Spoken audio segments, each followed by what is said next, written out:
तो दोस्तों फाइनली आपने देखा किस तरह से भारत यहाँ पर अपने फाइटर जेट्स को लेकर किस तरह से काम कर रहा है और एचएएल यहाँ पर अपने फाइटर जेट यानी कि सुखोई 30 MKI को पूरी तरह से यहाँ पर चेंज करने के लिए सारी तैयारियां कर चुका है। और ऐसे में भारत ने अचानक रूस को तब चौंका दिया जब भारत ने अपने फाइटर जेट को लेकर जो कदम उठाया उसके बारे में यूक्रेन युद्ध से पहले खुद रशिया इस बात का अंदाजा नहीं लगा पा रहा था कि 20 महीने से भी कम समय में भारत अपने दम पर इतनी बड़ी तैयारियां कर सकता है। ऐसे में दोस्तों भारत की इन तैयारियों को जानकर भी रूस काफी ज्यादा हैरान है। और दोस्तों आपको पता है कि भारत 2021 में 83 फाइटर जेट को यहाँ पर जो कि स्वदेशी हैं उनको लेने का फैसला कर चुका है। उसके बाद में भारत ने अपने सुखोई फाइटर जेट को सुपर सुखोई बनाने पर कदम आगे बढ़ाया, लेकिन यह जो पूरा काम था वो रूस के बिना संभव नहीं था। लेकिन यहाँ पर रूस जैसे यूक्रेन युद्ध के बीच में फंसा तब भारत यहाँ पर मुश्किल में आ गया था और तब भारत ने यहाँ पर मैक्सिमम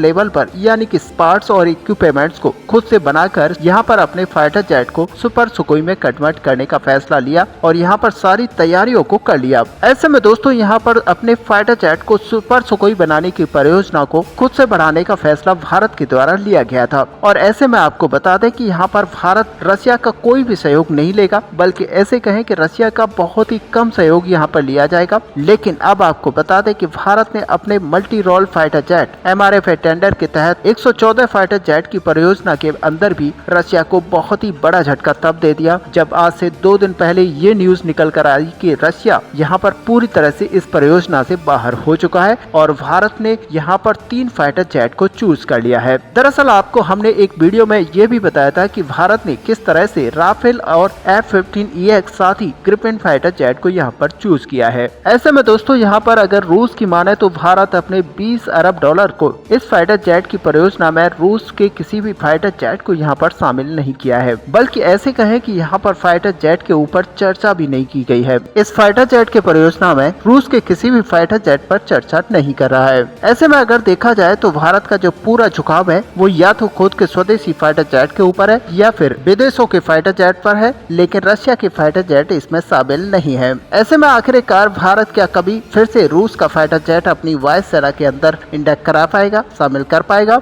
इसकी फिलहाल कोई भी संभावना दिखाई नहीं देती है। यहाँ तक कि भारत ने एक बार फिर से अपने ही 100 फाइटर जेट को यहाँ पर भारतीय वायुसेना के अंदर शामिल करने की बात कही है। अब ऐसे में अगर देखा जाए तो यूक्रेन युद्ध में फंसे रशिया के लिए यह एक सबसे बड़ा झटका है, क्योंकि भारत के फाइटर जेट के बेड़े में रशिया का फाइटर जेट फिर से अपनी एंट्री करा पाएगा, इसकी उम्मीद अब दिखाई नहीं देती है। ऐसे में दोस्तों आपका इस पूरे टॉपिक को लेकर क्या व्यू है? क्या भारत को अभी भी अपने वायुसेना के अंदर रशियन फाइटर जेट को यहाँ पर लेना चाहिए? आप अपना व्यू हमें कमेंट पर लिखकर जरूर बताएं। वीडियो अगर आपको अच्छा लगा तो लाइक और सब्सक्राइब करना ना भूलें। मिलते हैं नेक्स्ट वीडियो में, तब तक के लिए जय हिंद।